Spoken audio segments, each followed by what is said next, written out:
My last semester at a certain college, I was assaulted by a football player for walking where he was trying to drive. Note, he was 325 pounds, I was 120 pounds. While unconscious on the ground, I lived a different life. I met a wonderful young lady. She made my heart skip and my face red. I pursued her for months and dispatched a few jerk boyfriends before I finally won her over. After 2 years, we got married, and almost immediately she bore me a daughter. I had a great job and my wife didn't have to work outside of the house.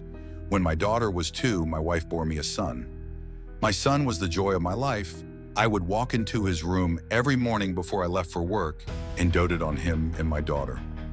One day while sitting on the couch, I noticed that the perspective of the lamp was odd, like inverted. It was still in 3D, but just wrong. It was a square lamp base, red with gold trim on 4 legs and a white square shade. I was transfixed. I couldn't look away from it.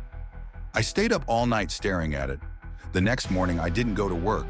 Something was just not right about that lamp. I stopped eating. I left the couch only to use the bathroom at first.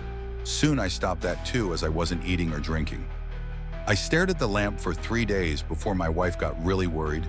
She had someone come and try to talk to me. By this time, my cognizance was breaking up and my wife was freaking out. She took the kids to her mother's house just before I had my epiphany. The lamp is not real. The house is not real. My wife, my kids, none of that is real. The last 10 years of my life are not freaking real. The lamp started to grow wider and deeper. It was still inverted dimensions. It took up my entire perspective, and all I could see was red. I heard voices, screams, all kinds of weird noises, and I became aware of pain. A shit ton of pain.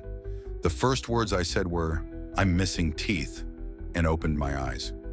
I was laying on my back on the sidewalk, surrounded by people that I didn't know. Lots were freaking out. I was completely confused. At some point, a cop scooped me up, dragged me, walked me across the sidewalk and grass, and threw me face down in the back of a cop car. I was still confused.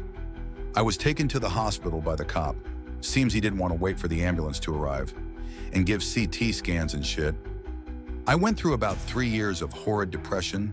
I was grieving the loss of my wife and children and dealing with the knowledge that they never existed. I was scared that I was going insane, as I would cry myself to sleep, hoping I would see her in my dreams. I never have, but sometimes I see my son, usually just a glimpse out of my peripheral vision. He is perpetually 5 years old and I can never hear what he says. Do you sometimes think we are living in the Matrix? Do you have similar experiences to this story? Post your thoughts in the comments below. Don't forget to click like and subscribe.